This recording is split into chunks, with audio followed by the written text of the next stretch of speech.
Howdy everyone, Nimby here. This morning we're going to be tying the Thor. This can be tied anywhere from a size 8 all the way up to size 2. We're going to be working on a size 4 salmon hook to say. AK Fish Bro. Hey Water Fox, good to have you in, mate.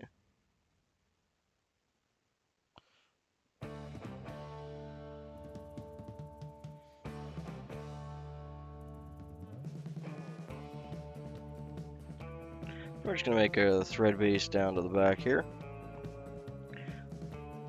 I want to stop it right between the point and the barb. So a few more wraps here. Yeah, that's good right there. We'll back it up 3. Yeah, so we're tying a Thor today. This is a very classic traditional steelhead fly. Became very famous up and down the west coast. It was originally tied back in 1936. I'm doing good, thank you. Basically one of the most famous steelhead flies from that time period. Hey Trip, good to have you in, mate. Haven't checked your channel out in a little bit, but you were doing really good when I was checking it out last week. It was a week or 2 ago. Your stuff's coming along real nice, man.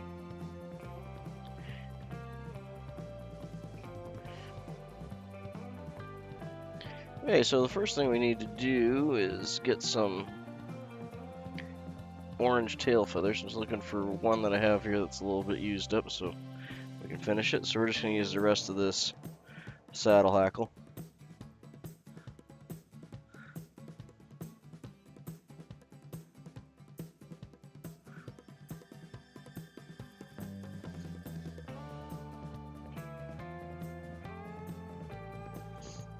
Yeah, good to see you putting in some work there.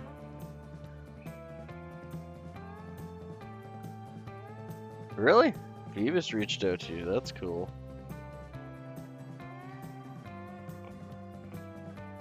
I'm curious, did they get you by email, or, you know, if you don't want to get into it, that's all cool. I'm just curious how they got in contact with you. Yeah, I know Trip's doing real good. Like I said, I'm really excited to see where he's going to take things. So we're going to make this a little bit on the longer side, so like the working body length here. So about a gap height and a half.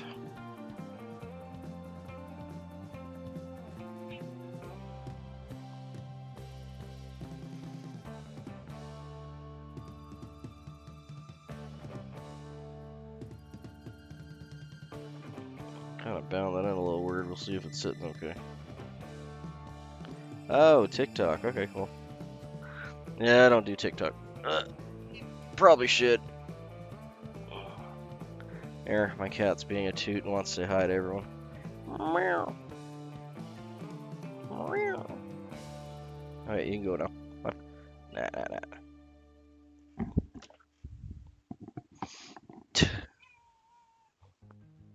You muted my mic.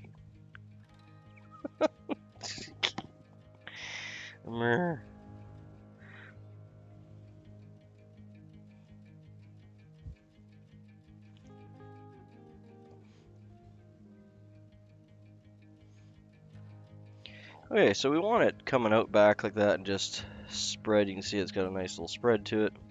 Just kind of fanned out a bit. Yeah, she's pretty cool. She's being annoying right now. She wants love.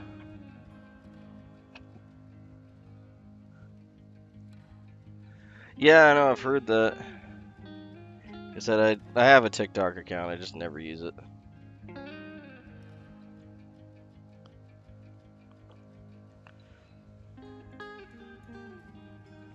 But yeah, no, there's a lot of connecting opportunities for sure. Okay, so this one doesn't have any,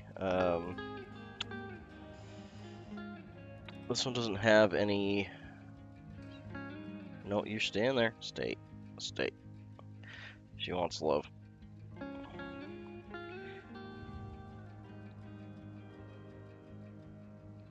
That's really cool. Hopefully you can get a little deal with them or get something set up. That'd be awesome.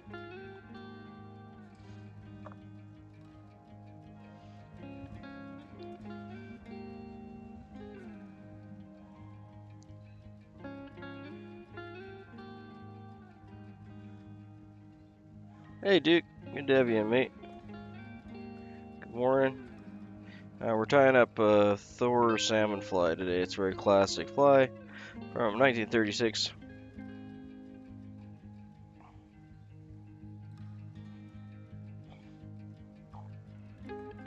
Well, them contacting you is a big first step, so you're already most of the way there. Right?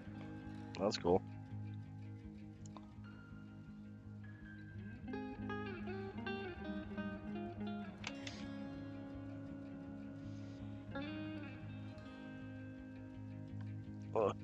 Yeah, I could definitely promote myself a lot more than I'm doing.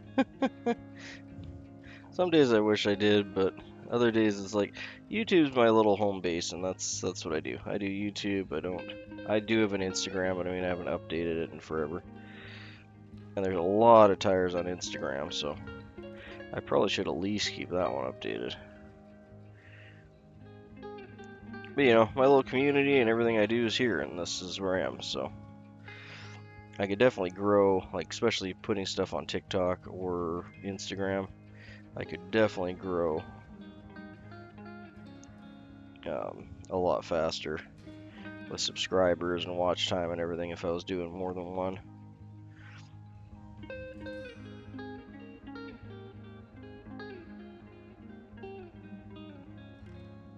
That's very true. That is very true.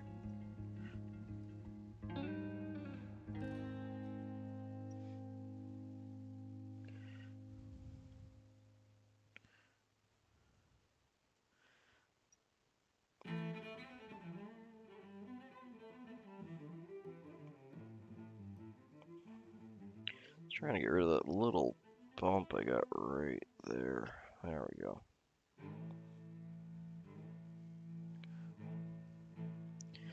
So I'm just double wrapping this body because this piece is a little on the thinner side. Oop. Little fuzz coming up there. So this is just red Fentex. Sorry I didn't go over the material for it, but this is just a red Fentex body.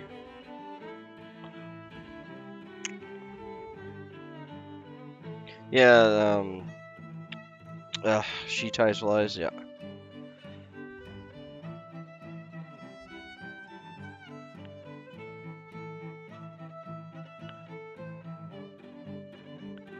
Yeah, she does the ASMR thing, and the filming is really well done.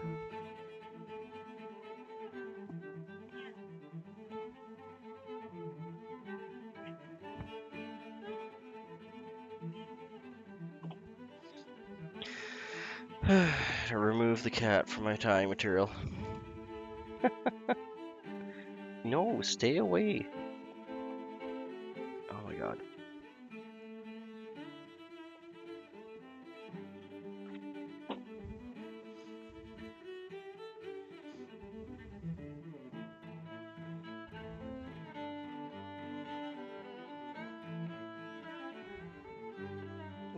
I shut that off. You guys, is it saying only channel subscribers? Because I shut that off before I started the stream. It's been weird. I've always had that problem. Yeah, probably.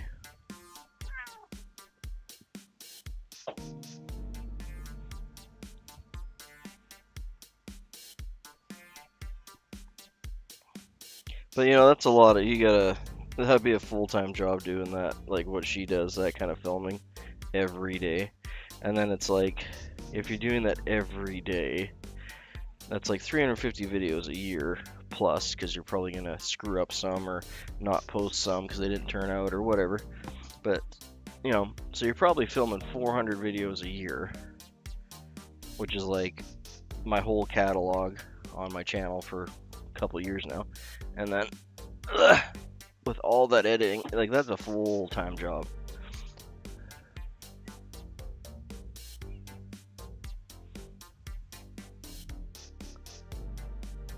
Alright. Sorry guys, I'm gonna toss my cat in the other room. She just won't leave me alone. I'll be right back. You're being a toot. What is wrong with you? I know, I love you too, but you're gonna go in the other room for a while.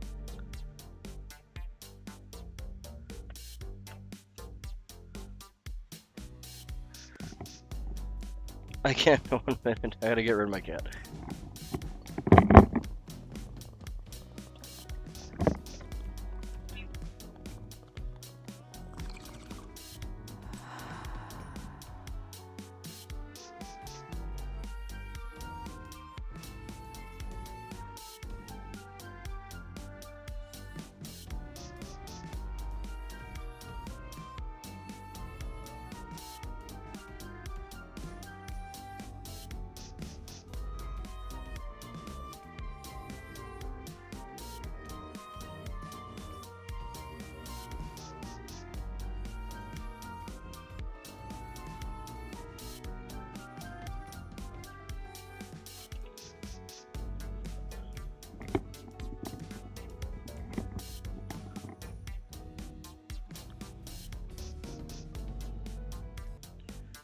Sorry about that, guys. Back.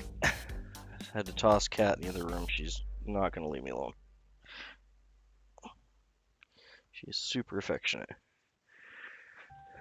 I just threw up a pre-recorded section while I was walking away, so you weren't staring at my fly for 10 minutes. But we're back. Yeah, so we got orange hackle for the tail. We got red Fentex for the body. You can use the traditional material for the body would be chenille. I just don't have the right kind of medium-sized thickness chenille for this one, so we're gonna use Fentex. It'll be fine. And there's no segmentation or wrap on this, but I've seen many different versions of this fly where it puts in people put in like this. They'll throw in like an orange or yellow embroidery thread along it, or they'll do like a very fine gold rib or very fine silver rib along the body, but in this case we're not doing that.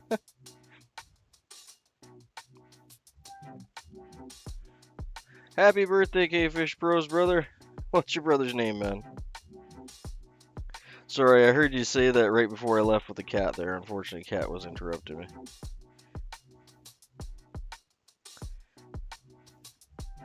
What's your brother's birthday, mate, or name?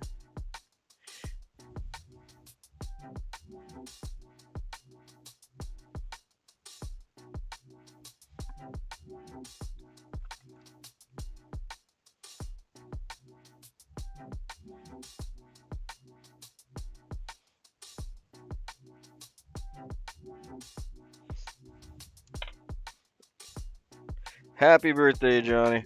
Tell you what, Johnny, if K-Fish Pro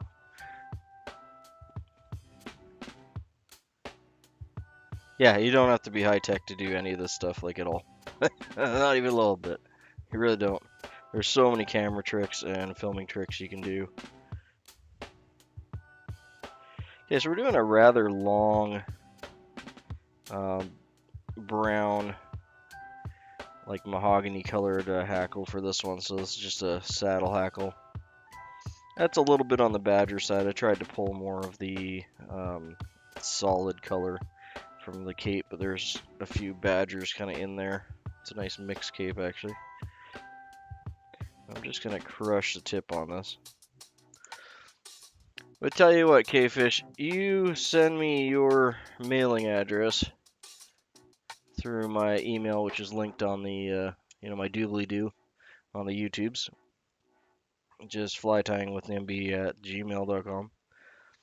And send me your mailing address, and if your brother fishes and wants these two flies for his birthday, I will send it to him. So just let me know, shoot me an email, and I'll send them out to you guys for his birthday. But the mail sucks here, so it's probably going to take like the better part of a month to get down there. But At some point it will. Oh, okay. Yeah, they're not my jam, but if I was tying a lot of bigger flies and a lot of bigger flies, then I would look at them, but to me they're just too heavy and oversized for what I do. Although I have not actually held one, so that's just my intuition from looking at them. Just gonna make this a little bit flatter here before we wind this up. So we'll have an overwing of bucktail that's gonna go over top of this. There we go.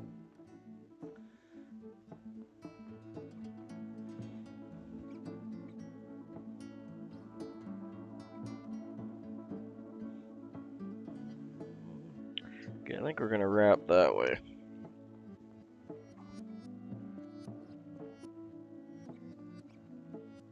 Yeah, I wasn't really meaning weight, just the robustness.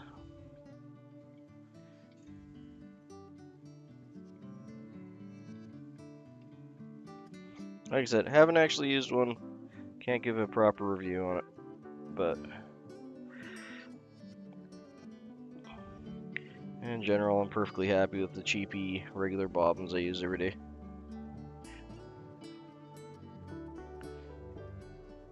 Okay, so these are nice saddle hackles. I'm not going to be using this whole thing.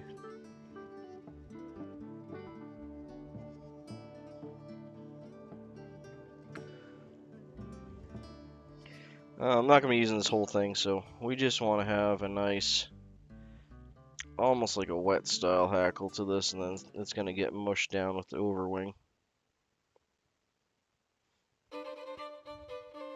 This particular saddle has really nice, loose, flippy fibers to it.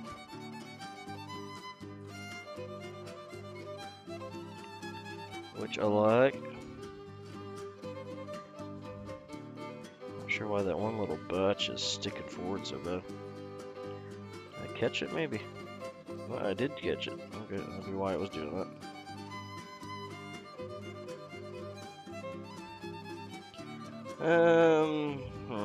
Just wonder if I should do one more wrap or if that's quite enough. We'll go one more. I got lots of hackle left.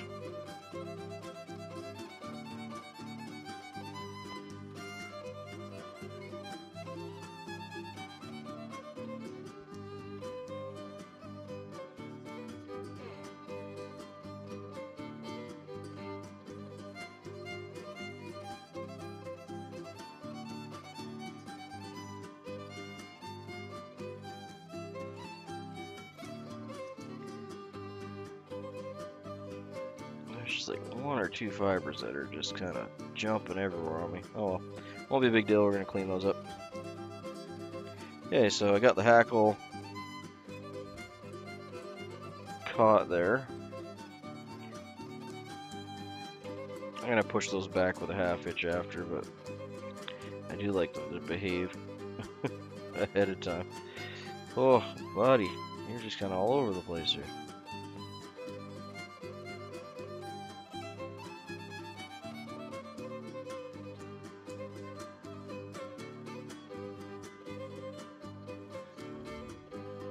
Okay, so that's what you're looking for. You just want like a real bushy, messy collar like that. And fairly thick. You want it to be going about a gap height and a half down, so about a half a gap height or more past the hook point. The whole point of this one is it's going to be pushing water. Yeah, I'm not so happy with all this, but we'll fix that up here in a sec. I'll save this a little bit. I might be able to use that for another one. Not for this style, but for a different fly. Okay, so if you're getting hackle sticking forward like that, I try not to. And most of the time I can get away with it, but if you're getting hackle sticking forward like that, there's a couple things you can do. First thing you want to do, just take your half hitch tool or any tubular object that you have, and then just push them back like so. You can capture them. Do that one more time. There we go. Again, this is going to be pushed back kind of wet style. Okay, now you got them out of your way a bit so they're not being super annoying. You can do half hitch here, and you want to drop that half hitch right at the base of your hackle. And what that's going to do is just kind of pin them all back, and you don't have to worry about cutting them out. And it basically, you know, you're also not wasting material that way because it's adding them back to your hackle stack. I'm just going to brush this out because this particular hackle bunch really likes to mesh together and stick, which is fine. But yeah, again, mate, I wasn't talking about the actual weight. Clearly, they're not like you're gonna hurt yourself if you drop it on your toe or something. I was more talking about like the robust design. It's like you could pull a truck out of a ditch with the thing.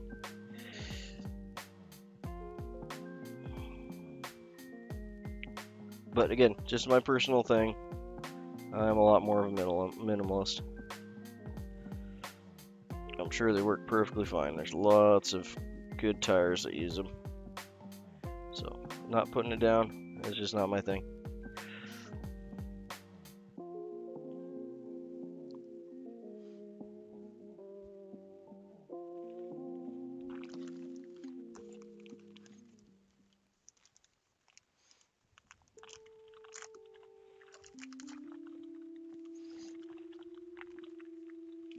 Wonderful, thanks, K-Fish. I'll get that out to you.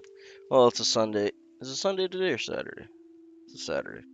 So yeah, that's not gonna get moved until Monday, but I'll get it out there Monday for you because the post office will be closed.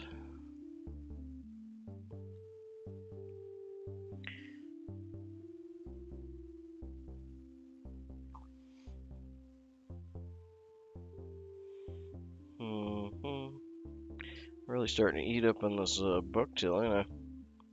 Okay, so we don't need a huge wing on this, but we want like a decent size, so maybe around half a pencil. Although I'm going to be clearing a lot of this out. So there's our half a pencil.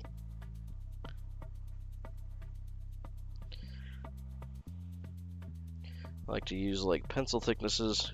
Basically when you're grabbing it like down here, it's what it would feel like in your fingers, right? So if you're holding a pencil in your fingers, that's the amount of material. So we're going to say half a pencil. And by the time I get it cleaned out, we're probably going to be at like a quarter of a pencil. So you do need to take a little bit more. So that's what I got there. And by the time I clean this out, so I got the butts kind of right in my fingers. I'm going to grab it. Let's see, those will be too short. So I'm going to grab it right about here. And all those shorter fibers are going to make a mess. I'm going to clean it out over top of my trash can here. If it'll let me. Yeah. We're going to try and get all this short stuff out because it's not going to help us any.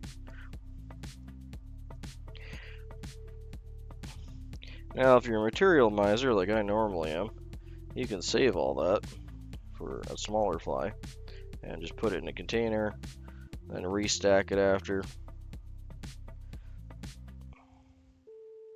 But I'm not going to bother doing that while I'm filming. So, goodbye, dear hair.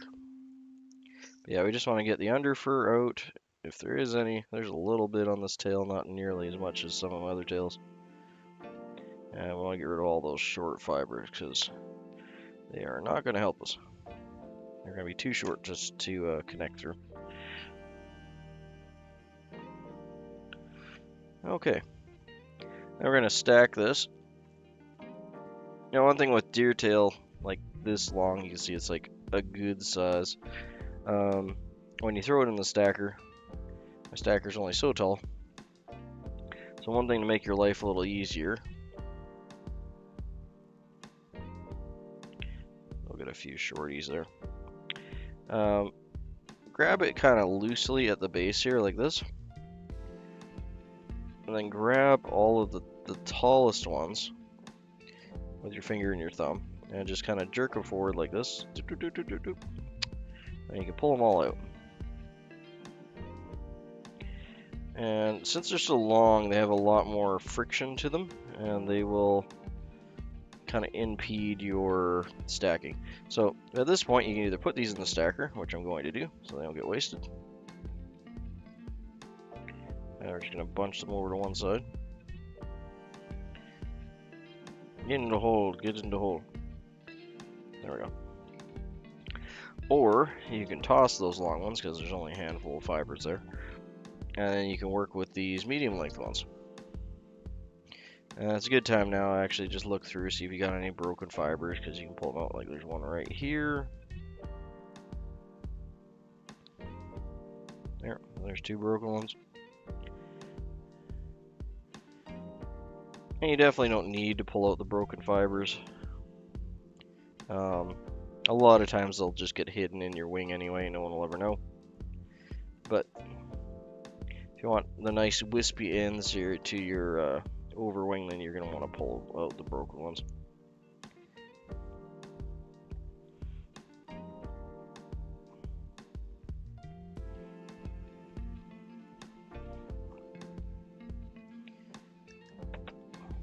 Okay, so there's the long ones.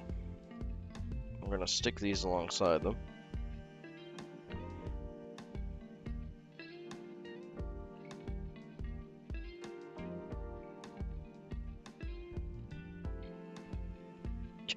Come on, buddy.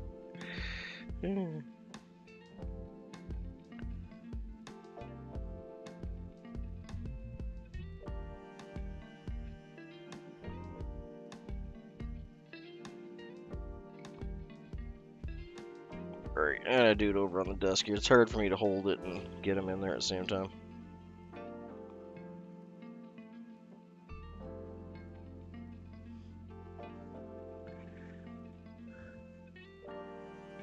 Oh, you know it doesn't work, K-Fish.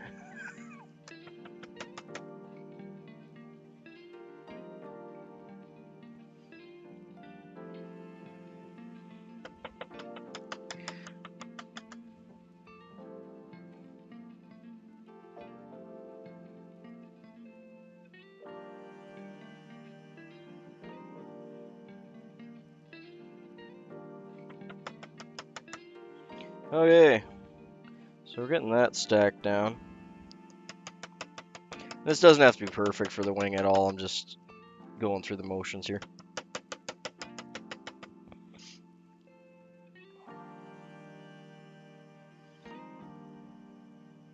We'll see how we did. Nah, it's not going to.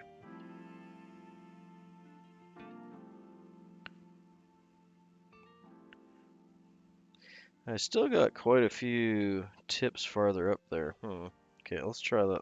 I'm gonna try stacking this a little longer.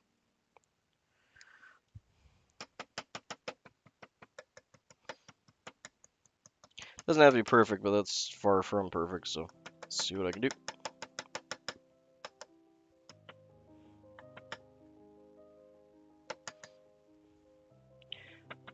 Maybe should have just tossed those longer fibers.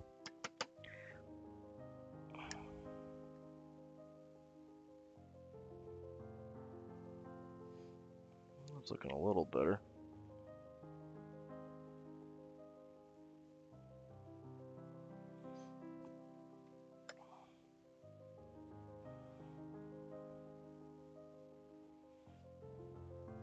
That's just a brass stacker. For a long time, I just used a 12 gauge shell and a 410 shell, and an old, I think it was like a 40 wing mag or a 30-30, can't remember, brass shell. Bullet casings actually make really good stackers.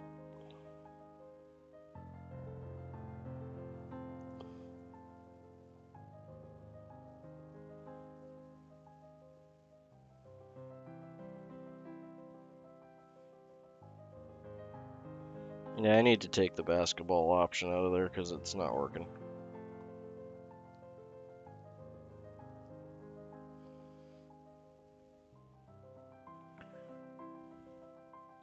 Okay, so the wing on this is going to be tied in. It can also be used polar bear hair. That would be the other option. I'm just using bucktail because that's the more common option. I do have a fair bit of polar bear hair, but we're gonna be doing bucktail.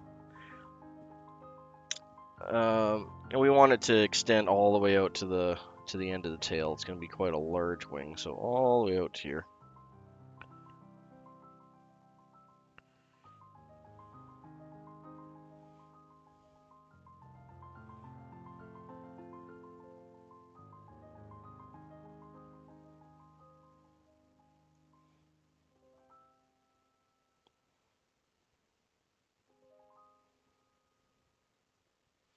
Just doing a soft wrap. It did, I don't know why, but it decided to wrap towards me. There we go. I got a whole whack Arctic fox. I got a really nice tail hanging up behind me.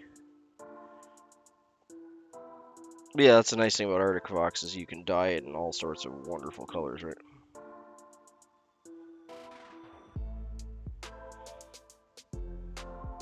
Boop.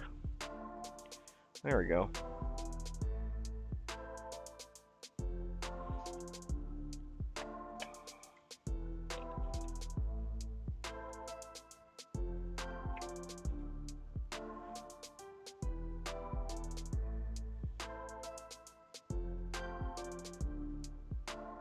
Got one hackle fiber trapped up front here. I'm gonna get rid of before we clean that up.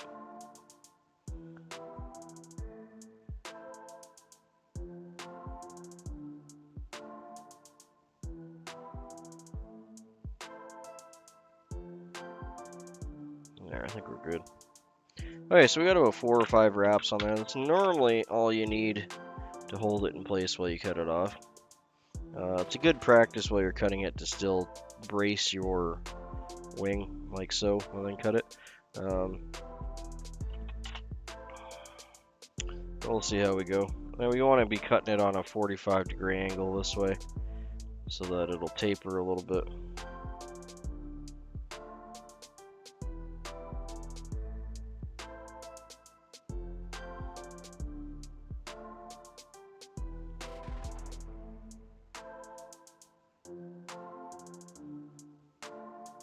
$65, wow.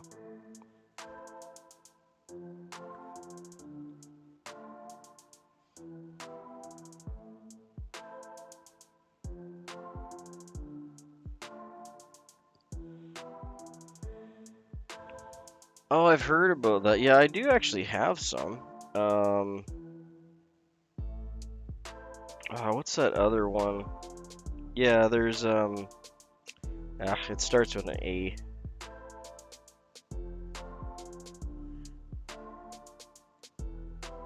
Wow, good job, mate. Yeah, I'm a lot of things, but fast is not one of them. Well, I mean, I can be, I just don't enjoy it, right? I'm here to have fun and enjoy myself and have my nice tea in the morning and chin wag with you guys. Yeah, what's the name of that? I want to say Angora. Is it Angora wool? There's another one that's similar.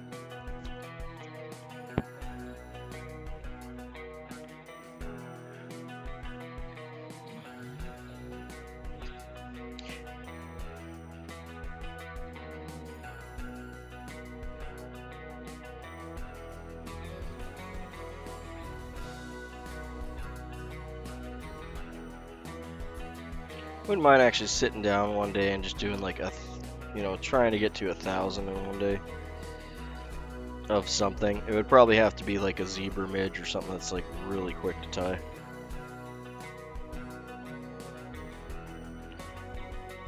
My hands generally start to kind of cramp up after like 200 or 300.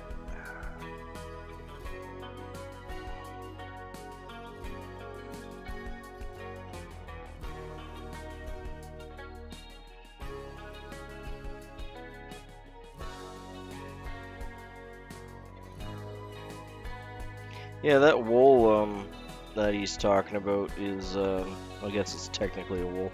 Um, Horsehair, I suppose. The only one I have it in is in this, like, kind of, how would you say it? Kind of like a swamp green color. Which honestly, I think I originally grabbed it because I thought it would make like a great kind of bait fish, either overwing or underbody, because of the color of it and the way it would. I'm assuming it would move in the water. It looks like it'll have a lot of really good properties. So I have it in my storage container, storage shelf.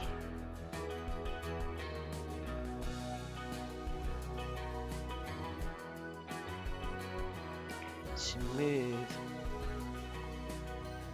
Alright, happy with that head. So we'll add some whip finishes and some varnish and call her good. Yeah, I'm happy with that guy. He looks good. That's exactly what I was going for. You can separate the wing a bit, or sorry, the hackle a bit before you put the wing on. A lot of people do like to do that. No, because my camera's in a tripod. I will be doing actually part of some of the videos I'm working on right now, because I'm doing a 1,000 subscriber thank you video. And I'm doing a kind of origins video, or like where I started from video, and I'm doing a video on one of my mentors that passed away, one of my fly tying mentors. So you'll see all my get up in that, but it's nothing special, mate. I'm like literally sitting at my computer. It's also where I work all day and do a lot of other things.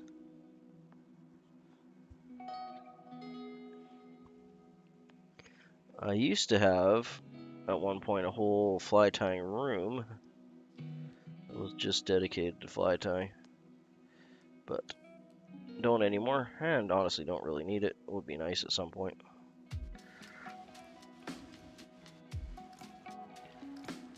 But yeah, literally just sitting at my computer, man. Although it's a rather cool computer because it's a Sonic the Hedgehog themed computer, but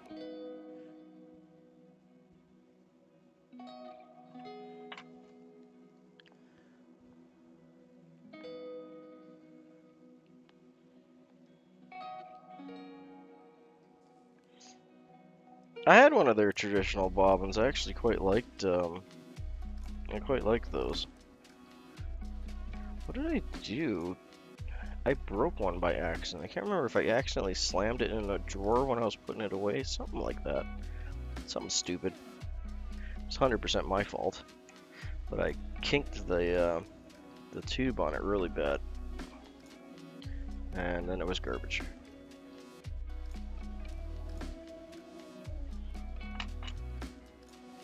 Okay.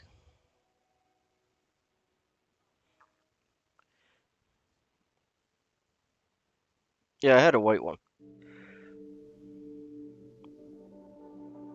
I can still find them. They have them at one of the fly shops in town, or one of the closer towns to me. I'm not in a town. But yeah, one of the closer towns to me, they have some in the fly shop there, but they want like, I don't know, a good bit more than I want to pay for them, even though they're probably worth that now.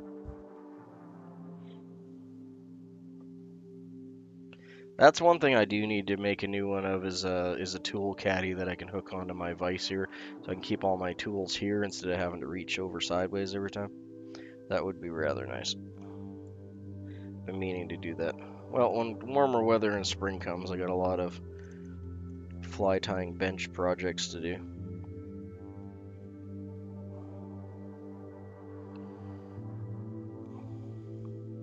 But yeah, one thought, like we were kind of touching on there about she ties flies or Brian or what have you.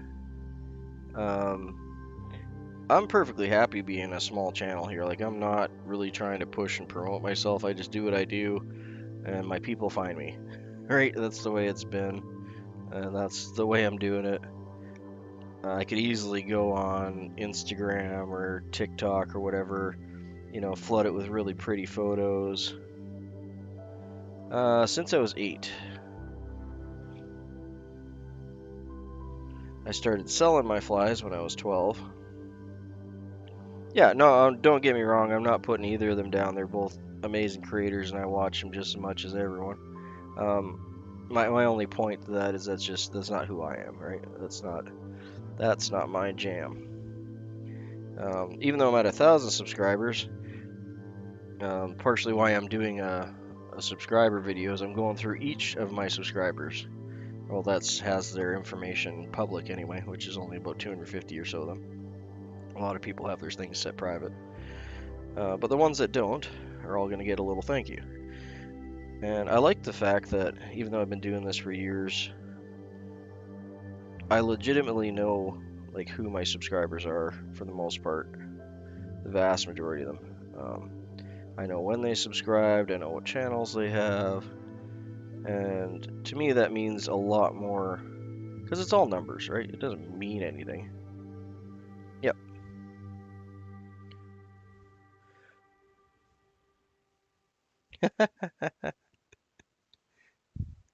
But yeah, like to me, because it's all just a numbers game. The numbers don't mean anything. Like whether you have 10,000 or 150,000 subs or whatever. To me, it's more important that I have a little community of people that I actually know, and I can be like, hey, dude, what's your how's this going in your life? How's that going? How are you getting along with that fly? And I've noticed with a lot of subscribers, or sorry, with a lot of channels, they get to a certain point where it gets impossible to keep up with that kind of stuff, right? You just get too big too fast, and you lose that. And I don't want to lose that. I'm good. I'm still shooting for the monetization, and I'm super close. But besides that, there's no like I win numbers for YouTube, right? It never ends. It's a never-ending treadmill. So if you're jumping on that horse to try and win, there is no finish line. Like as soon as you get 10,000, you're gonna want 20. As soon as you get 20, you're gonna want 50. So I'm in no rush at all. I'd much rather have 1,500 good subscribers that I legitimately talk to and know than 10,000 that I have no idea who they are. Because that number means nothing to me anyway.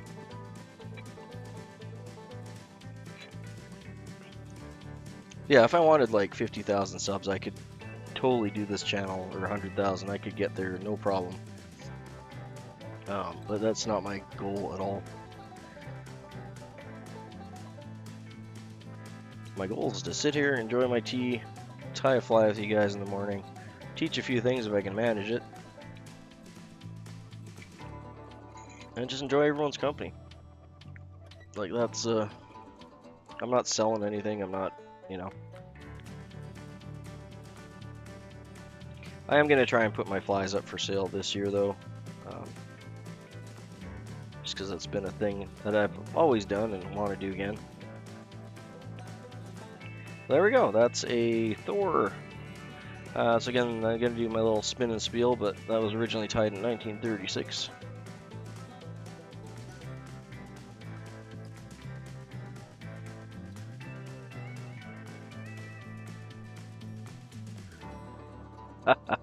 I sold my flies when I was, like I said, when I was about 12.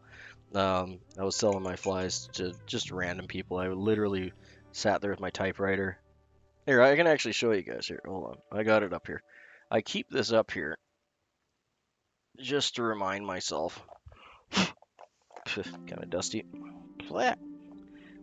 Remind myself where it came from. And it always stays on top of my tying bench. These aren't my first flies by any means, because I never thought to keep them back then. I just fished with them or sold them or gave them to people. But these are really close. So for the older people, there's an actual film canister, and I don't see those much anymore. But I used to sell them in film canisters because I could get them for free. I'd just go to the film shop, and they'd have bags of them, and I could get as many as I wanted for nothing. But now they're hard to come by. So there's some of my first flies. And a lot of these are worse for wear because they've been sitting in a container forever, but here's a humpy. This one's actually pretty decent. There's a humpy that I tied. Here's just a pink. We would use these for ice fishing, but it's pretty bad.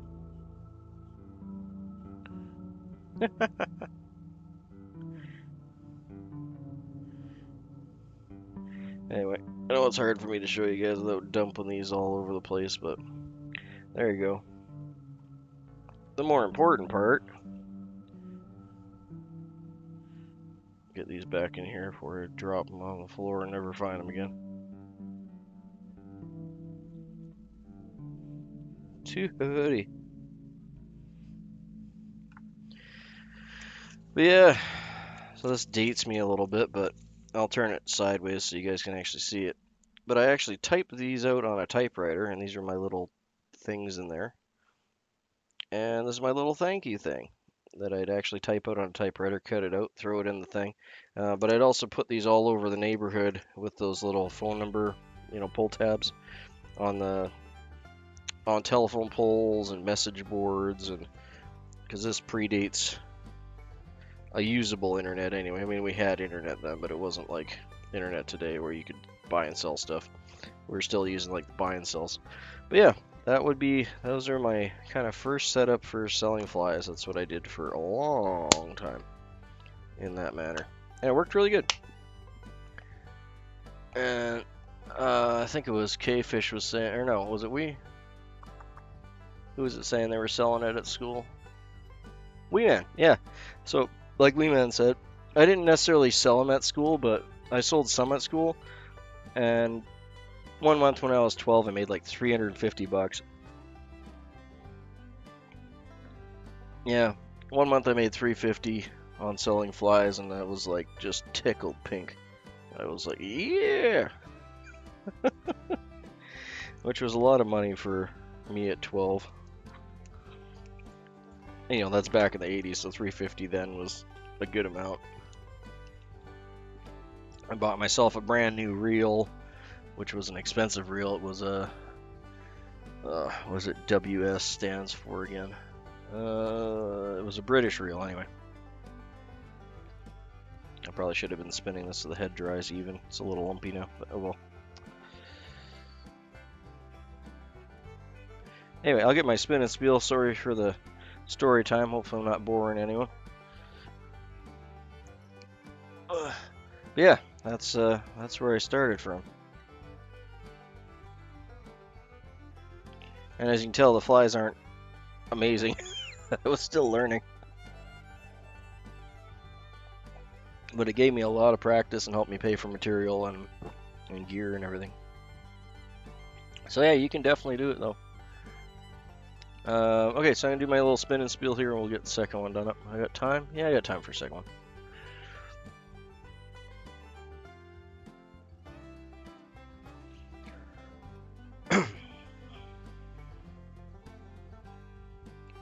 Hey, so today on the vise we have a Thor. This is tied from a size 8 all the way up to a 2. We're using a size 4 right now, kind of smack in the middle there. On the tail we have a small bunch of orange hackle fibers. The body is tied with either red Fentex or red chenille all the way up without any ribbing, with a nice mahogany or brown soft hackle. You can use this saddle hackle or spay hackle. But you just want a nice kind of wet style soft hackle up front with a nice overwing of white bucktail. And the tail should go all the way to the end of the overwing should go all the way to the end of the tail. It's got a nice shiny bulbous black head, and this is a very traditional and popular steelhead fly. I was originally tied by Jim Perry in California, in Eureka, California, actually in 1936, and it became one of the most famous steelhead flies at the time. Wonderful pattern, super effective. Add a couple to your box, eh?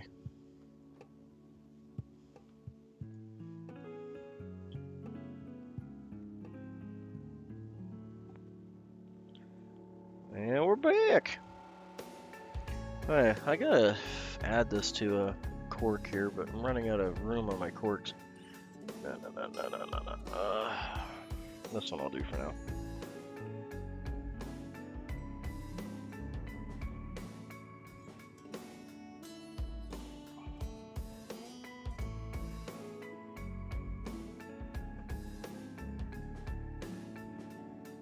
Another reason I'm need to start selling my flies. I need more room. There we go.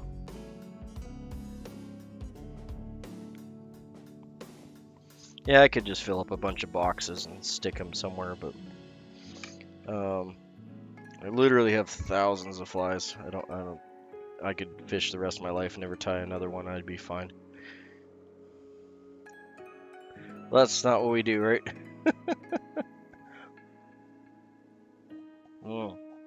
Just like YouTube numbers, there's no I win button. Whoever dies with the most fly tying stuff wins.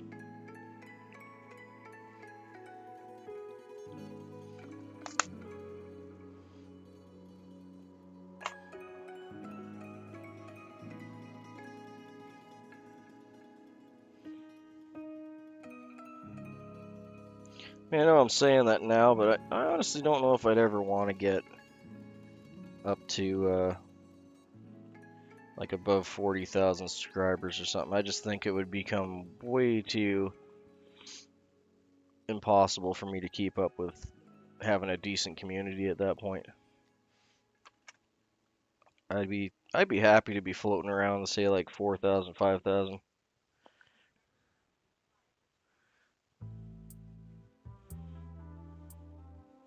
You got her, Tip.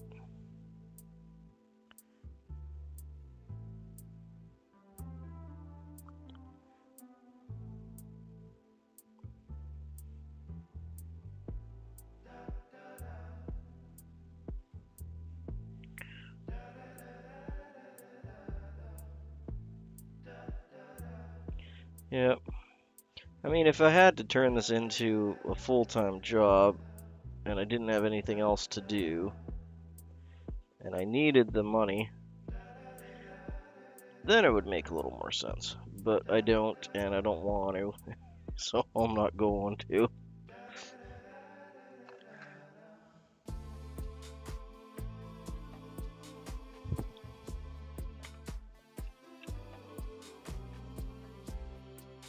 There you go. Yeah, I used to do that. That was kind of a kick for me for a little bit, doing hand tying. It's fun. But there's so many things you can do for like fun little cheap, easy vices too, that I need to do some videos on that. Meaning that's part of the videos I'm working on. I'm going to be trying to work on a lot of long form content this year. That is the idea anyway. We'll see if it comes to fruition. So that's probably about good.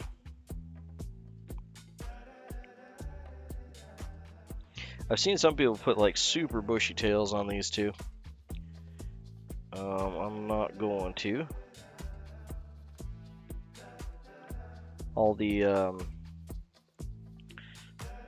traditional pictures I've seen of these have been pretty sparse like this.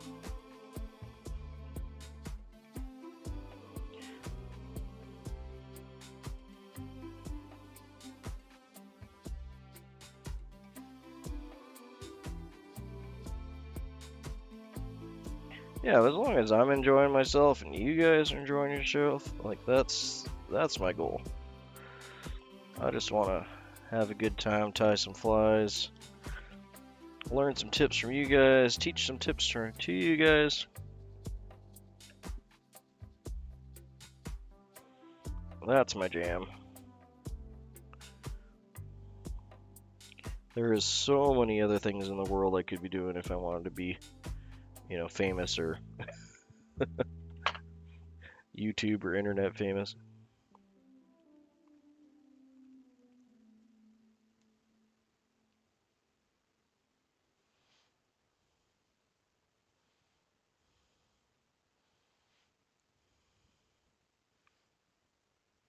Okay, so on this one here, I'm gonna try for a full length of this Fentex, and we'll do a thicker body on it instead of doing the 3 wraps. So this is a 3.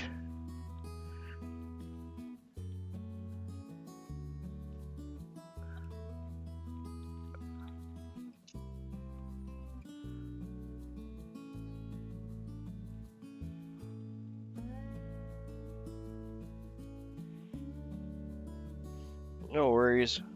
Yeah, cod would be something cool to catch, because it's freaking tasty too. Welcome back.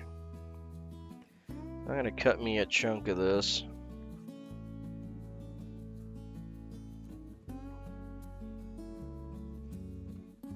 I like my super professional, totally legitimately labeled Fentex holder. Hey Rob, good to have you in, mate. Good morning to you. Hopefully your work day is going well. Well, if you have a work day, it is the weekend, isn't it? I don't remember, do you work the weekends? Hey Tyler, good to have you in. Doing well. You missed some hackling. We'll do some more on this one.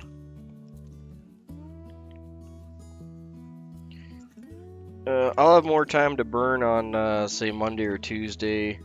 So if you're still having some issues with hackling, hit me up on Monday or Tuesday and we can work something out. Get the back in the bag. What is your issue? Come on. There we go. God, that's like one of the things fly tires always fight with is their freaking material bags. Okay, so in theory, this is a three-strand Fentex. You can see I can kind of ish separate it here, but there is 3 separate strands. It's kind of hard to see the third one there. It's a little bit mucked up. But since we did 3 directional wraps last time, instead of doing 3, I'm just going to do 1 with all 3 of them. And we'll see if that makes it too bulky and fat for us. I'm just kind of curious. I generally like to double wrap my bodies, but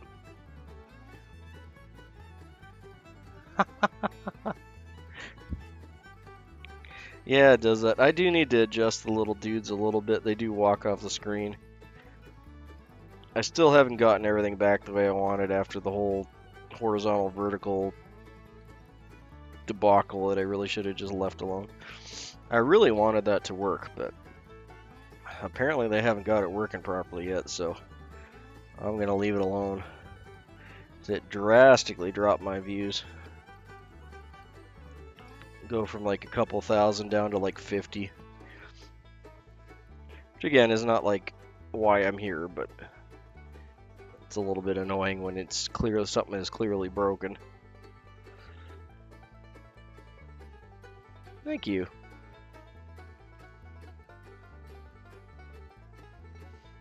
Yeah, I did up all the little artworks for it.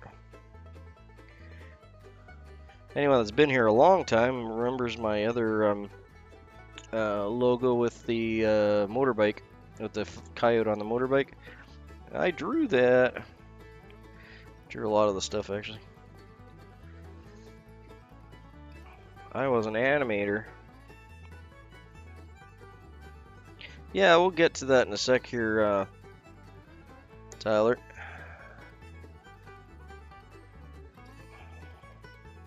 And again, it's something that you're gonna practice for a while. It's not something you're gonna get right off the hop, so don't be discouraged if it takes you a little bit of time.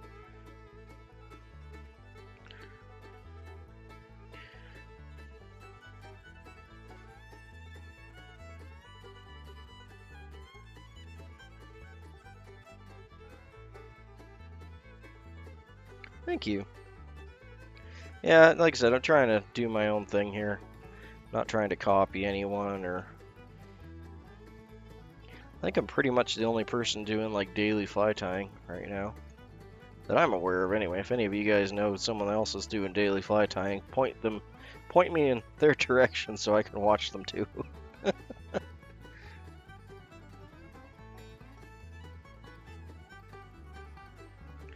Okay, so I'm gonna have to...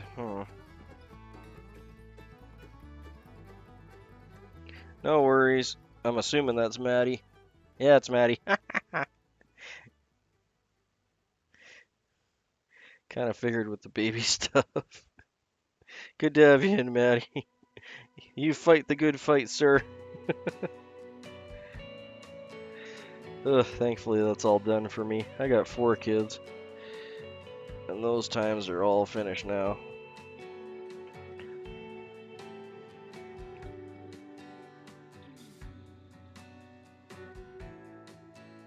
Yeah, you're just starting out with that. Good for you. It's worth it, mate. It's a lot to do. Make sure you can actually do it before you commit to it, but you'll get better pretty quick.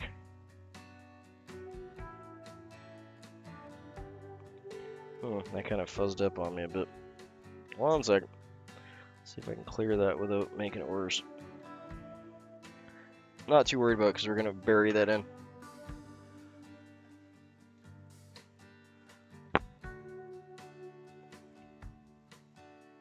I need to make some good, proper educational long forms.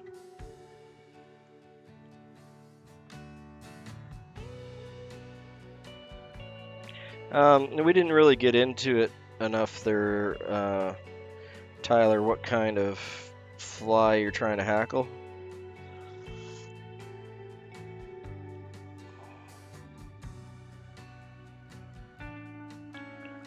Okay, so I'm not too worried about all that red showing through. I'm just going to hit it up with the Sharpie. It's going to get all buried anyway, but it's easier to do that now in case any of it does stick through, and I don't have to worry about it. So instead of trying to bury it and just making a really large, oversized head, it's much easier to just take a Sharpie and just hit it up. And then you're not self-consciously continually wrapping.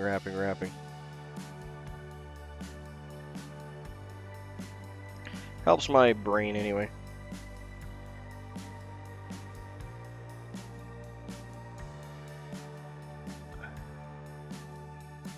Cool, K-Fish. I hope that works out for you, mate. Just remember to pick a time that you can, I mean, it doesn't have to be a specific time or anything. They always say to be consistent, yada, yada, yada.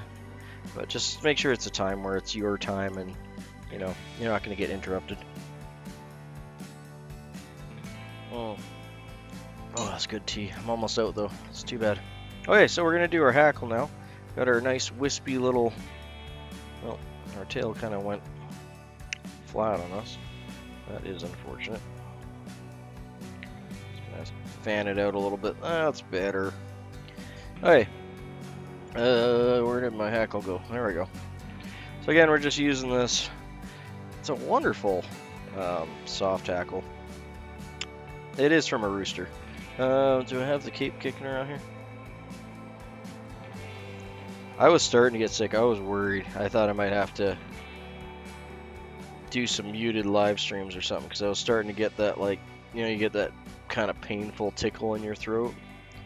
For the last like 2 mornings, I've been waking up with that kind of dry, painful throat, and it's like, oh no, I don't want to do this right now. But it seems to have gone away this morning, so knock on wood that it stays away. Okay, so on this one here, I'm just going to take off a little bit on the top compared to the bottom. There we go. Boop. Just so I get about a wrap or half without the... so it's just wrapping on the rachis on the one side.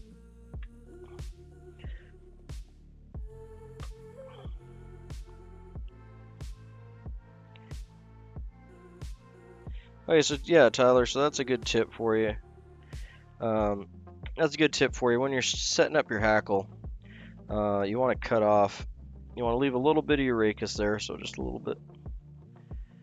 Enough for you to tie in. You can leave a little bit more and then clip it after, but you're always going to end up with a little bit sticking out. So it's going to take some practice, but after you do a few hundred of them, you'll, you know, get the idea how long you want to leave it, but just basically like that.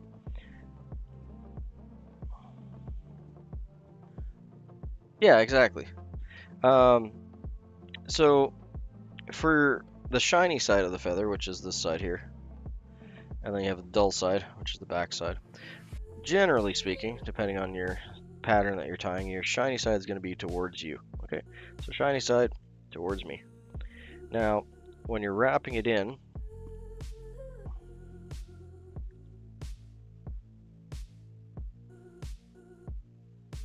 okay, cool.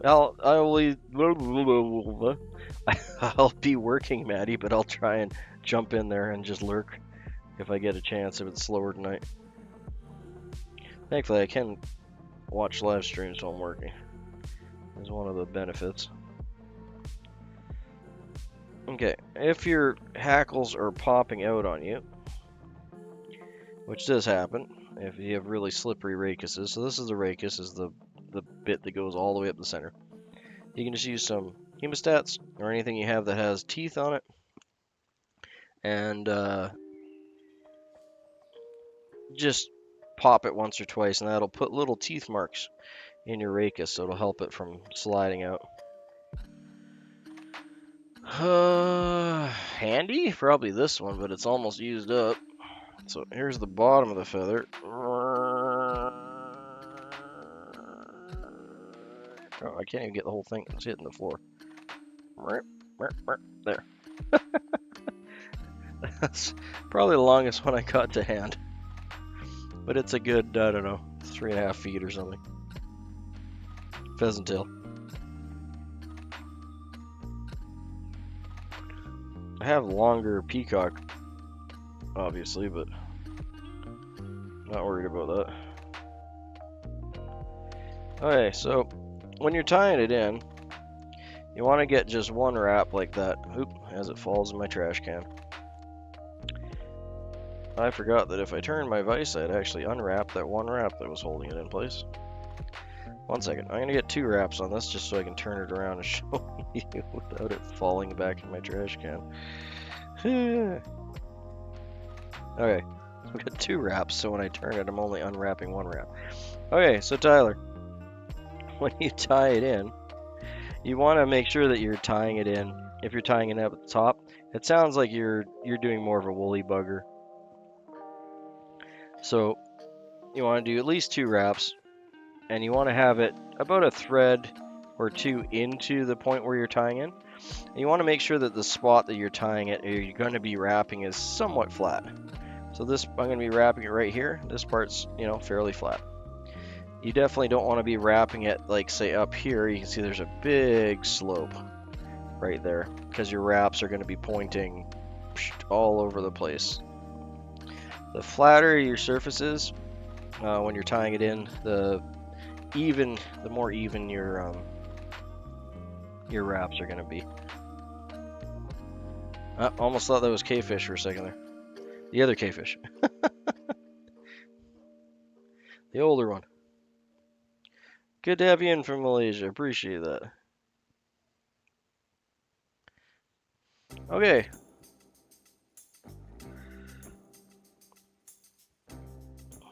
I'm going to get me Hackle pliers here. This is a pretty soft and not so slick feather, so I probably don't need the Hackle pliers, but it's habit. For a long time, I just did everything without Hackle pliers. Okay, so the next thing, when you're wrapping, you always want to wrap your hackle in one direction. I generally wrap my hackle away from my face to my belly, so this way, which is clockwise for me. The other thing is you want to take your thread. You can see my thread is ending right there at the end of that hump, right? You want to keep your thread stopped at the point where you're going to end your hackle, so that way it'll be ready for you to tie off, so you're not having to wrap it up at the same time. As you're wrapping the hackle around, you can see I'm not the part where I took the hackle off. I wonder if I can actually pop it up. So this part here where we pulled the extra hackle off is now wrapping on that hook shank, and it's just bare racus. So that way I'm not having to fight. It's going to make me a nice, clean, even first wrap, so that way I can get everything lined up. And then every wrap after that is going to be, well, in theory, in a perfect world, sequentially, like after that point, so farther towards the hook eye. Every time we wrap, we're gonna go, you know, 1 wrap length forward. Wow, that's really bunching together in it. That's good. We're gonna brush all that out after.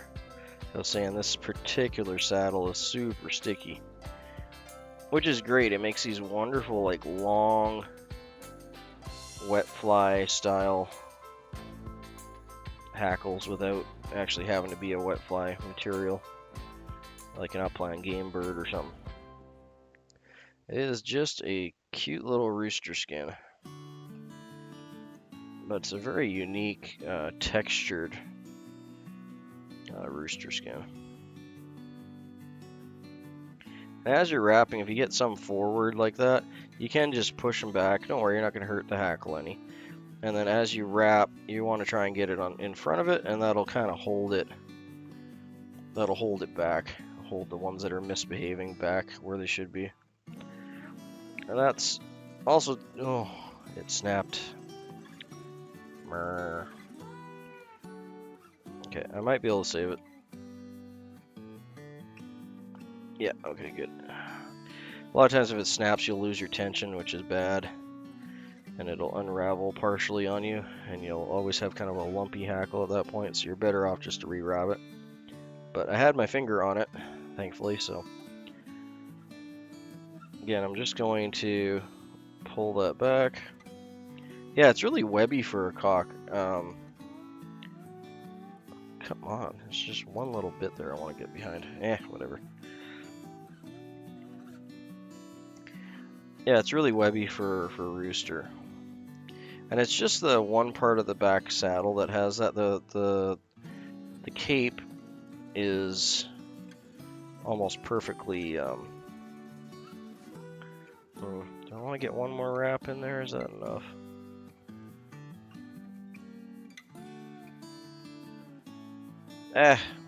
Oh, we'll do one more. Why the hell not? Let's do one more. Nope. Okay. Never mind. Apparently it wants to be enough. So when you're, when you're tying it off, your thread's already in the right spot here, right? So right now my thread is, I'll use my bodkin so I can point and talk. My thread is on this side of the hackle, right here. And what I'm going to be doing is I'm going to be taking the thread and putting it underneath the hackle, which is here, and then up. So I'm basically just hugging the hackle, like I'm cradling the bottom of it there. And if I showed you on a lighter hackle, you'd probably see it better with the black thread. But so right now I'm literally just like cradling the bottom of that hackle bit, right? So it's just coming across the bottom, and I got tension on it, and you can see it's completely tied off. I haven't finished my tie, but you can see it's completely stuck, right? That's what you want. If you do that cradle and you lift this up, and it's going sproing left or right, you don't either have enough tension or you didn't quite grab it right. So you want to redo that wrap again. But if you can do that and bring it up like that, then you're golden. If you're having, I don't have any actually on hand here, but you can make them really easy. They're called Hackle guards. I used to actually tie with them. It's an older kind of traditional style fly tying tool, but you can make your own out of a pop can or a little piece of metal. Excuse me. Hey Shark, how's it going, mate? Yeah, hackle guard, if you're having trouble with your hackle pointing forward a lot, and that's just driving you nuts, just Google hackle guard fly tying. It looks like a cone basically with a little handle, for lack of a better word. And you just put the cone. Do I have anything that's even remotely shaped like that? I mean, this kind of looks like a cone, so we'll do this. You can imagine an actual cone, like a funnel, right, with a much smaller end. And you put it over like that, and then you can tie behind it without the hackle fibers getting in the way. I used to always have a bunch on my bench because they're pretty handy for different things, but I don't know where to put them. To be honest, I don't think I got rid of them. So once you have your hackle tied in there like that, it's not going to go anywhere. You only really need one wrap. I generally always do 2 wraps on my hackle, which is probably a bad habit, to be honest. You don't need to, and it's just extra wraps are never really a good habit technically. But we're going to do a half hitch, and we're going to drop it right at the base of that hackle.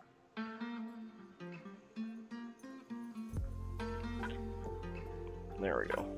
And that's going to pin everything back. You can see how it made a nice flat there.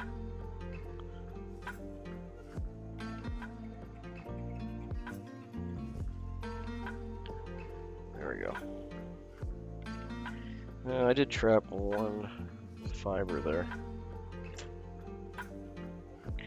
Okay, so now I'm going to pin these back and tie in and get the head kind of starting to form. We're going to tie all those little rachis bits back. So I'm just going to pin it like so. And you're just walking your thread back from the eye. And you'll catch most of them. And this is going to do 2 things. It'll help to form that wet hackle. Oop. Come on, buddy. There's a couple little broken ones that are sticking out there. There they go.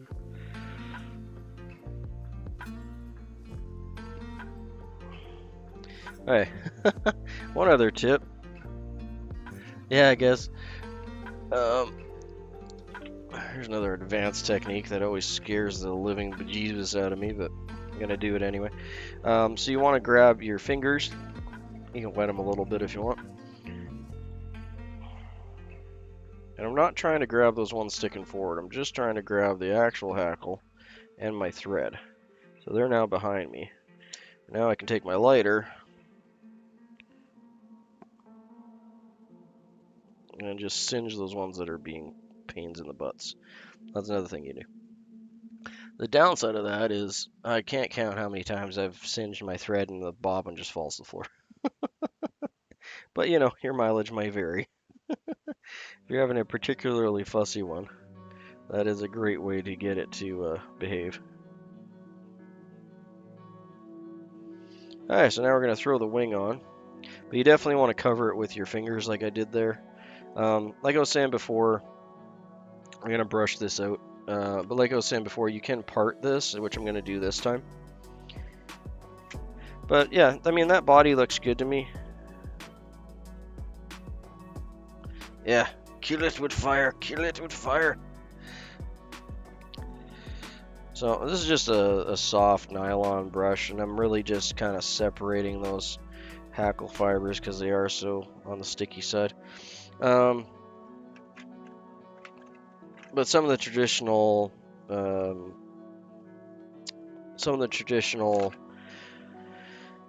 information that I found for this fly shows that they're parting this. So what you can do is you can literally just part it like hair and then pull it down.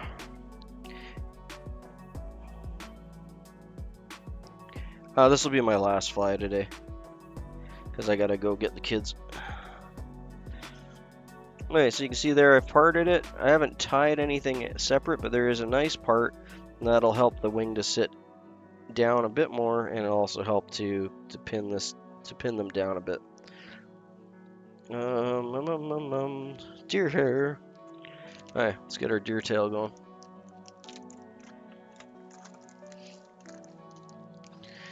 Yeah, good to have you in, Devin. Ugh. Did you get more than 3 yesterday? I had to pop out there as I finished work.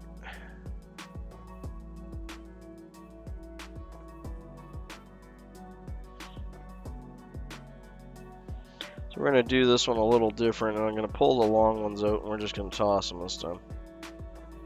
So again, about half a pencil thickness.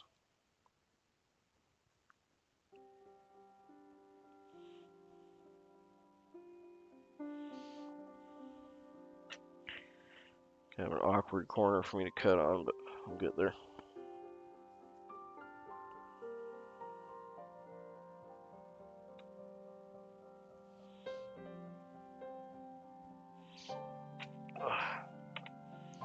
Okay, now the fun part.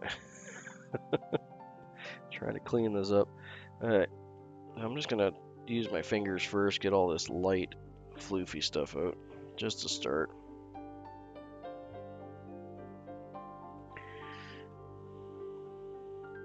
You can use plastic combs. I find the metal ones work a lot better. If you can find an old brass comb, those work the best.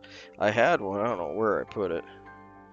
But they're not inexpensive or hard to come by. You get them from India, you know, any day of the week.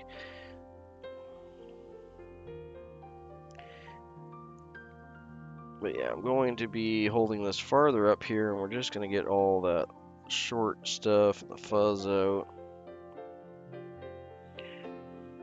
But the reason you want to have a metal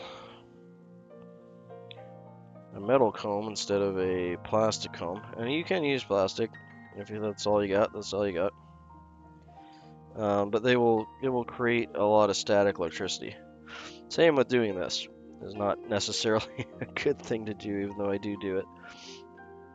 You'll build up a lot of static charge to it, which isn't always a big deal. I mean, you can keep some Scotch Guard or some, yeah.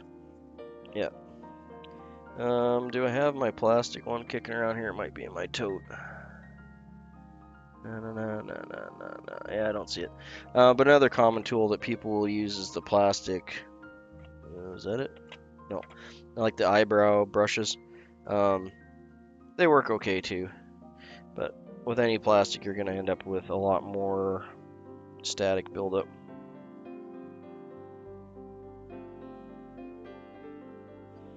Yeah, the little holder plier things. I was talking to K-Fish, the other K-Fish, about them not too long ago. I lost mine. I don't know where it went, but they are a super nice tool to have. We were just talking about it before he went on his trip. Okay, so I'm just going to pull out all these longer ones and just call it good. Okay. And I'm just going to quick stack that. Get rid of that last little bit of loose stuff. And I'm just going to quick stack this. I'm not expecting it to be perfect. We're just going to go for some resemblance of nice tips.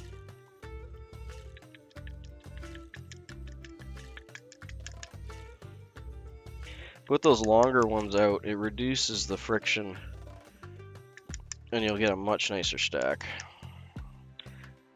The other thing you can do too is you can use a horizontal stacker and just lay them in after if you don't want to throw them out. But you're only saving yourself like 5 or 6, fibers, so it's not that big of a deal one way or the other.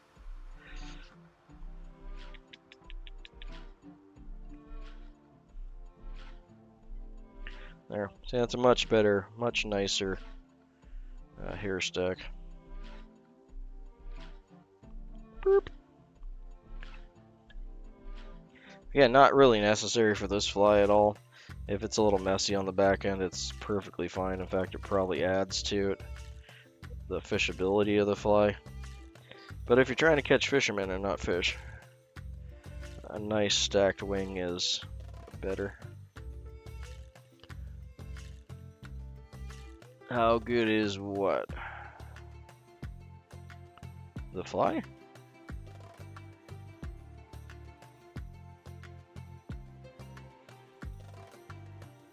Oh, that one? That's just a cheap one I've gotten from India like a long time ago.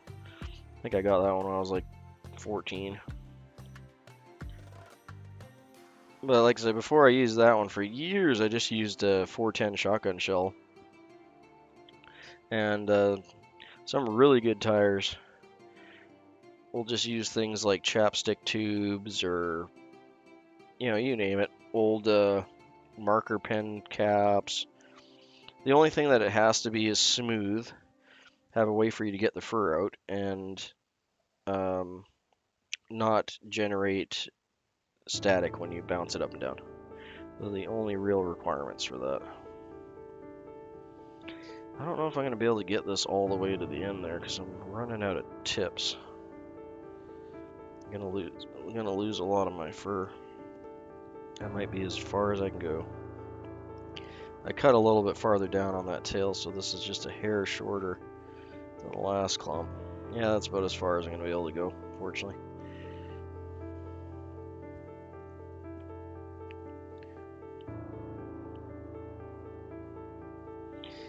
In a lot of ways it is, because it doesn't, brass doesn't create a static charge. So in that manner, it's generally always going to be slightly more, a better stacker. Yeah, all plastics will create a little bit of static charge. Some are better than others. I used to know the exact types of plastic that did that, but off the top of my head now I can't recall. There's many like science channels that you can just look that up to for static charge and plastics. And there are specific plastics that don't really do a charge or negate the charge. But I can't recall off the top of my head. Okay, so I'm cutting that in half with the thread, and of course it bound onto a hackle fiber for me. Yay! And then we're going to go halfway, line that down, try and get this up here. Come on in. Yeah, you literally can find a tube, get some deer hair, pop it in there, or whatever hair you got kicking around. Really doesn't have to be deer hair. Bounce it around for a bit and see if it sticks inside the tube. Yeah, I mean, like, you can get a halfway decent hair stacker for like $3 or $4. So they're tremendously useful. Yeah, I should have probably tried to keep this a bit shorter because I'm going to lose a lot of this. Dang it. Yeah, you can see how much is falling out. Yeah, you can get them all over the place. Okay. Yeah, well, that thinned my wing out a lot. I was really hoping to get that last half an inch or so on the back end, but oh well, is what it is.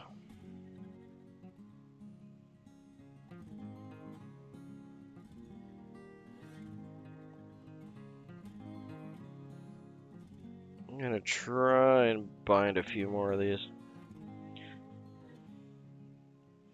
There you go.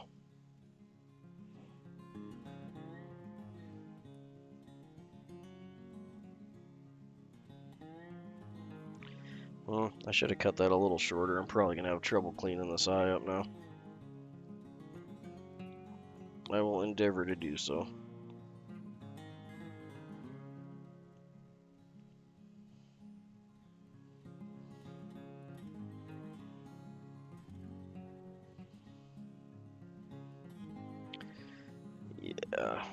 Yeah, it's gonna be a little bit.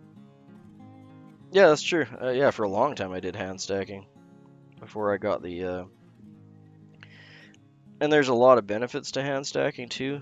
Not only do you get the good feel of it, but you get a lot more control. And when you're stacking stuff, you don't necessarily always want everything to land perfectly flat. On some patterns you definitely do, but not for all of them. So hand stacking, not only is it quicker, you have one less tool on your bench. One of my favorite stackers is actually this one over here. I'll grab it in a second. I'm just kind of worried that this head's going to come apart. It's being a bit of a booger. This thing. My first one I made out of a pop can. So you can literally just take a pop can, cut it into this kind of shape. So it's like a trough. I literally paid 10 cents for this, so they aren't expensive. It's probably my cheapest fly tying tool I've ever bought. But either way, again, it's metal, so it's not statically charged. It's slippery, it's nice and shiny. But you just put your fur in there and tap them to the back like this, and it'll all slide down and get your tips all together, and then you just grab them out, tie them on. This is a nice, easy form of a stacker. Super cheap, super easy to make yourself. Like I said, the first one I used for a couple of years was just a, I think it was a Jolt pop can that I cut in half. You just want to find a pop can that has a nice flat or as flat as you can get back, so it doesn't have that little bit of a curve to it. But other than that,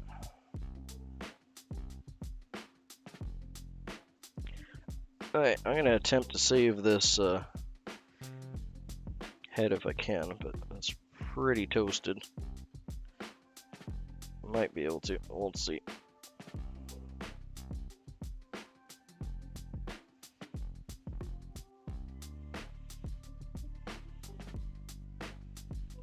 Okay, well, my eye's not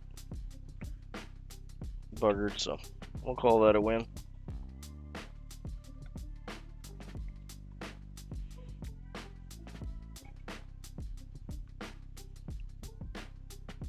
Yeah, Jolt Cola. Yeah, I'm dating myself a bit with that, ain't I? Back when I used to drink a lot of energy drinks. Before they told you they were bad for you. Now everyone knows, but they still drink them anyway. There we go.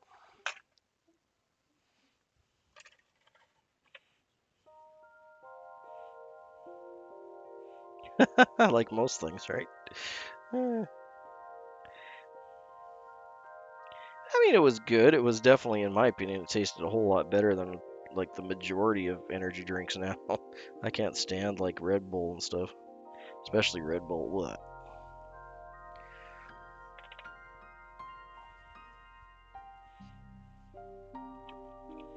Yeah, brass, steel, like those are your better quality ones. Like you can get plastic ones and they'll work fine for you, but it needs to be smooth, right? And like with anything with plastic, over a long time, it's not going to be smooth anymore, right? It's going to have little micro abrasions and scratches, and you know, a lot of the stuff you're stacking is somewhat abrasive, so overusing it for a while, it's going to get dinged up and just not work as well. Yeah, I mean, if you have any shooting ranges around, or know anyone that's hunting, just ask them if they have any spent 410 shells or 12 gauge shells or 20 gauge. A 410 and a 20 gauge slide together real nice. This one here is actually just made out of old 410 shells. This is just one of those things you use for grabbing your hook to put your fly on. This one's rather cool, eh? Made out of old shell casings. Alright, let's get this cut off and done here.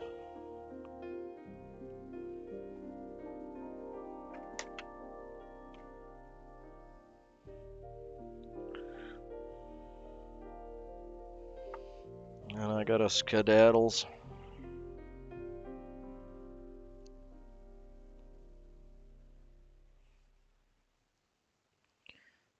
I mean, there's lots that are like aluminum and titanium, and I honestly haven't used any of those. That's not true. I did have an aluminum hair stacker is very similar to my brass one, and I didn't like it too much. Things seem to stick in it. But that being said, aluminum's a lot different now, and it's probably anodized, which means it has a smoother surface to it. But yeah, that aluminum stacker I had was not the best. It worked, but it definitely wasn't the best. It was more of like, this kind of dull aluminum color. But yeah, you can definitely get those. But like, I think it was Wee Man was saying, you can pick up a hair stacker dirt cheap. Should be dirt cheap. I don't know if I'd spend that much. There's lots of really fancy ones. You could probably drop up to like 70 or 80 bucks on a hair stacker if you wanted to. There's all sorts of really fancy ones that'll drop it out on different angles for you and have little doors that you can open and different sized ones. For your first one though, I just get a regular old sized hair stacker and it'll do 95% everything you want it to do. After your first hair stacker, then you can get like a smaller one, a bigger one, a medium sized one, a fancy one. But yeah, for right now, like an old chapstick tube, just empty it out. Right? It doesn't have to be anything special whatsoever. Yeah, like one of the things I used for a long time was just one of these. Just like one of these tubes from a marker. Like that. That's what I used for a long time, was one of these. And it worked. It worked fine. It was a little hard to get out. Like it has to be longer here, obviously. You can also use a film canister. I've used those before too. Anyway, I'm gonna do my spin and spiel here. That guy turned out okay. I'm happy with him. I'll be right back.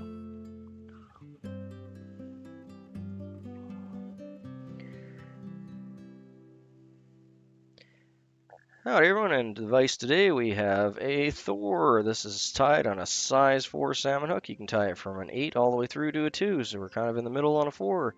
Has a nice orange rooster fiber tail, a red chenille body all the way up with a the hackle is a brown kind of mahogany soft hackle color with a white bucktail overwing. It's a wonderful steelhead pattern. It was one of the most famous from the 1930s up to about the 1960s. It was tied by Jim Perry in Eureka, California, and he originally tied it in 1936. Wonderful little pattern. Add a couple to your box. You probably are going to see these up and down most fly shops on the West Coast. Very common, very efficient and effective pattern for steelhead and larger trout. Wonderful thing. Add a couple to your box, eh?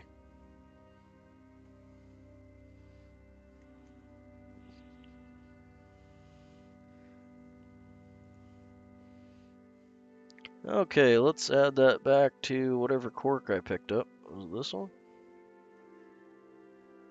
Nope. This one. Yes. Okay. He can go hang out with his friend. Ugh. Come on, buddy. Get in there. Ugh. There we go. Alright, so we got our 2 there. That was a good fly tying session this morning. I enjoyed myself. Hopefully everyone enjoyed themselves too and got to hang out and enjoy some fly tying. As always, you guys have any questions, comments, concerns, accusations, toss them my way. My email's in the doobly-doo. Or you can contact me on our community page and I'll get back to you probably quicker that way. But you guys all have a good morning. So I want to do my shout outs for K-Fish Pro, who's now streaming daily. We got Rob, Tyler, of course, Wee Man, Maddie. No worries. We've had a bunch of new people in. We had Serge. We had... Oh, not these ones, but I do. I don't have any at hand. Either way. We got Shark. Who else do we have in today? Oh, we had Run in. I missed Run. Sorry, Run. And Maddie. Most of the regular crew's in here. Was Muddy in today? I don't think we had Muddy in today. Trip, of course. Yeah, that's it. We're good. Okay, cool.